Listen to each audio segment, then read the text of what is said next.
네, 기술적 분석입니다. 자, 시장 상황 한번 살펴보도록 하겠습니다. 자, 나스닥 같은 경우는 단기 추세를 현재 유지를 해주면서 급등 흐름을 만들어가고 있는 상황이에요. 즉, 급등 추세를 유지를 하고 있기 때문에 우상향하면서 장기 평선 역시도 따라 올라가고 있는 상황이고, 확산세가 수렴하기 전까지는 일단은 투자를 해야 될 시기라고 생각을 합니다. 여기서 굳이 우리가 하락론에 빠지면서 투자를 쉬어갈 필요는 없다라는 게 제 개인적인 의견입니다. 자, 그렇다면 중요한 것은 지금 섹터예요. 자, 어떤 섹터를 우리가 투자할 것인가가 상당히 중요한 시기이고, 전체 시장을 본다면 역시나 기술주 위주로 움직이고 있습니다. 그렇기 때문에 지금 투자하시는 분들께서는 기술주 섹터에 투자를 해주셔야 된다는 것이고, 그 중에서도 가장 대표적인 섹터로는 반도체 지수를 추종하는 라인들이 될 수가 있다는 거예요. 엔비디아를 대장주로 해서 전체적인 AI 섹터가 계속해서 관심을 받고 있기 때문에 시장 투자에 있어서는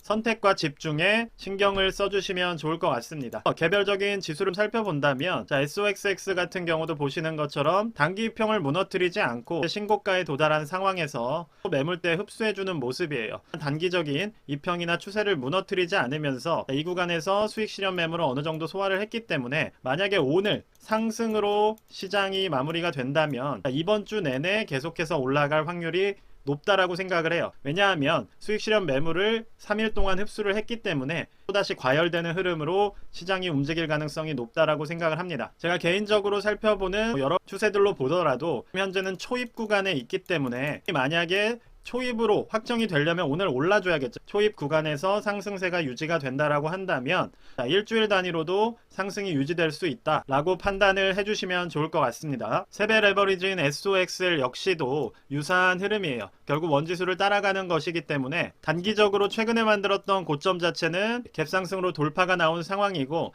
단기적인 추세선 역시도 무너뜨리지 않은 상황이어서 충분히 추세적인 관심 가질 수 있는 구간이라고 생각을 합니다. 다만 중요한 것은 추세가 이탈했을 때 빠르게 수익 실현이나 손절이 나가주셔야 된다는 거예요. 그렇기 때문에 내가 SOX 곱하기 3배를 투자하시는 분들께서는 언제 수익 실현을 할 것이고 언제 손절할 것인가에 대해서 전략 자체는 만들어 놓으신 채 투자가 들어가야 된다는 점 다시 한번 강조를 드리겠습니다. 지금 시장은 전체적으로는 상승 추세가 초입에 잡혀서 그 에너지를 강화하는 흐름에 있고, 계속해서 새로운 고가를 써나가는 흐름이기 때문에 이 상황에서는 일단 우리가 투자를 고려해야 되는 게 맞다라는 거예요. 왜냐하면 위쪽에 지금은 매물대가 없는 상황입니다. 손절 매물이 나올 일이 없기 때문에, 올리는 입장에서 지금 같은 경우는 위쪽에 매물대가 없기 때문에 조금씩 올려주면서 매수세를 받아가며 상승을 시키는 게 난이도 면에서 쉬운 방법이다. 그런 점을 고려했을 때는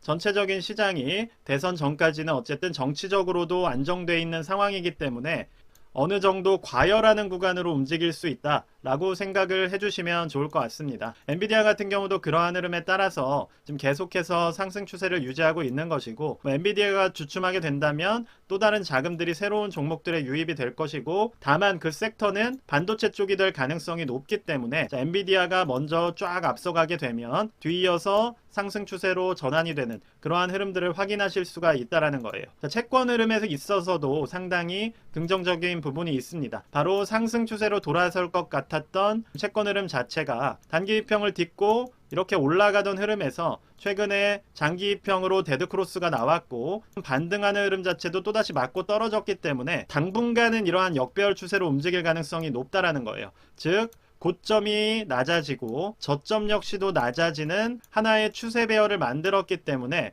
장기채 수익률 자체가 하방을 그리게 될 가능성이 높다라는 겁니다. 이전에도 강조를 드렸듯이 채권 수익률이 지금 현재 시장에 영향을 줄 수가 있다라고 말씀을 드렸기 때문에, 채권 시장이 안정이 된다라는 것은 반대로 주식은 급등할 수 있다라는 것이고, 채권이 수익률 자체가 튀어오르지 않기 때문에 기술주 중심의 상승이 나올 수 있다라는 거예요. 어쨌든 장기채와는 어느 정도의 대체 관계를 형성하고 있는 것이고, 양적 완화라는 측면에서 보더라도 채권의 수익률이 낮아져야 이자 비용을 줄이면서 양적 완화에 필요한 채권들을 조달할 수가 있기 때문에, 그러한 흐름에서 본다면 지금 현재 잡혀있는 단기적인 역배열 추세는 시장의 상승에는 긍정적인 영향을 줄 수가 있다라는 겁니다. 그렇기 때문에 장기채 시장을 유의 깊게 지켜보시면서 하방을 만들어가는 한은 시장도 반등을 할 것이라는 생각으로 투자를 해주시면 될 것이고, 만약에 어느 정도 고점에 도달을 한다면 그때는 채권 시장 자체가 반등하는, 수익률 자체가 튀어오르는 흐름이 나올 거예요. 그러한 부분들을 지켜보시면서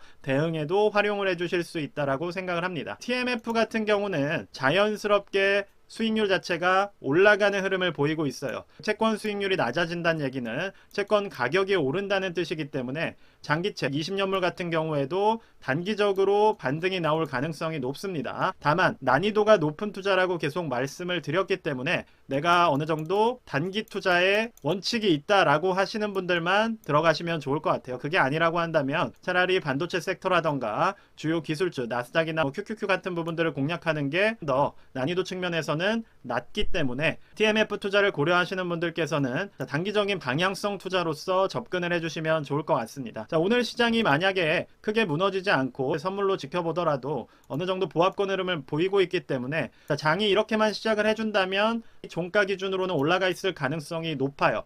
따라서 상방을 보고 계신 분들께서는 장 초반이 매수 기회가 될 수 있다라고 생각을 합니다. 특히나 환율 같은 경우도 완연하게 정배열을 잡아놓은 상태이기 때문에 환율 같은 경우도 우상향을 하고 있고 장기 입형과 단기 입형이 상당히 근접해 있는 상황이어서 언제든 더 올라갈 수가 있는 상황입니다. 지금은 미국 주식을 투자하게 되면 주식이 상승하는 부분도 있고 환율 자체가 하방으로 꺾여 있는 상황이 아니라 오히려 우상향을 하고 있기 때문에 환차익 같은 경우도 함께 가져갈 수가 있는 상황이에요. 미국 주식을 투자하기에 상당히 좋은 구간이라고 볼 수가 있는 것이고, 이 기간 자체가 그렇게 길지 않을 가능성이 높습니다. 그러니까 이게 뭐 3년, 뭐 5년 이렇게 간다는 게 아니라 제가 볼 때는 3에서 5개월 정도 지속되는 단기적인 과열 구간에 왔다라고 계속 말씀을 드리고 있기 때문에 내가 언제 매도를 할 것이고 수익 실현을 할 것인지에 대한 계획을 가지고 지금은 시장에 접근해야 될 시기라는 말씀을 다시 한번 드리겠습니다. 자, 테슬라 같은 경우 말씀을 드리면서 마무리 짓도록 하겠습니다. 자, 최근에 테슬라가 반등하려는 흐름에서 또다시 맞고 떨어지는 흐름이에요. 이런 부분 때문에 여러 번 말씀을 드리는 겁니다. 테슬라는 어떻게 말씀을 드렸어요?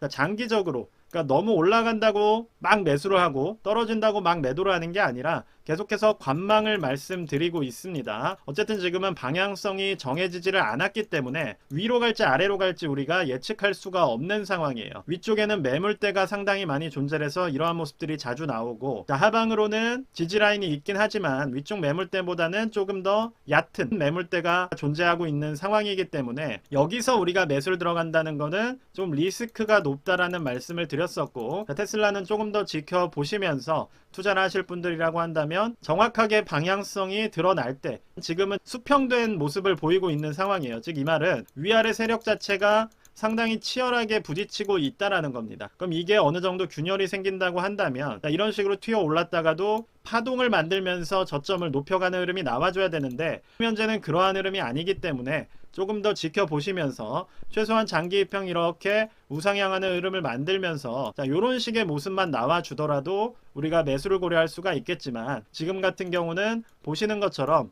상당히 샀다가 물리고 상승을 기대했다가 또다시 제자리 걸음을 하는 이러한 움직임이 계속해서 나올 수 있는 박스권 흐름을 만들어 놨기 때문에 조금 더 장기적으로 지켜보시면서 매수매도 대응을 해주시는 게 좋을 것 같습니다. 자, 전체적인 시장 요약해서 말씀을 드리자면 일단은 채권이 역하방을 그리고 있는 것이 긍정적인 흐름을 만들고 있고, 이에 따라서 반도체 섹터라던가 기술주 섹터들이 주목을 받고 있는 흐름이에요. 이 말씀은 지난주에 영상을 통해 계속 강조를 드렸기 때문에 참고로 하실 분들이 있다면 한 번 더 봐주시면 좋을 것 같고, 거기에 맞춰서 어떤 식으로 공략을 해야 되는지에 대해서도 강조를 드렸습니다. 시장은 전체적으로 AI 섹터와 관련된 대형주들에 맞춘 흐름으로 버블을 만들어낼 것 같은 과열이 나올 수 있는 구간에 초입에 있다. 저는 요약을 드릴 수가 있을 것 같고, 여기에 맞춰서 저 역시도 투자를 하고 있고 인사이트를 드리는 것이기 때문에 그 인사이트를 기반으로 잘 활용을 하셔서 투자 전략 세워주시면 좋을 것 같습니다.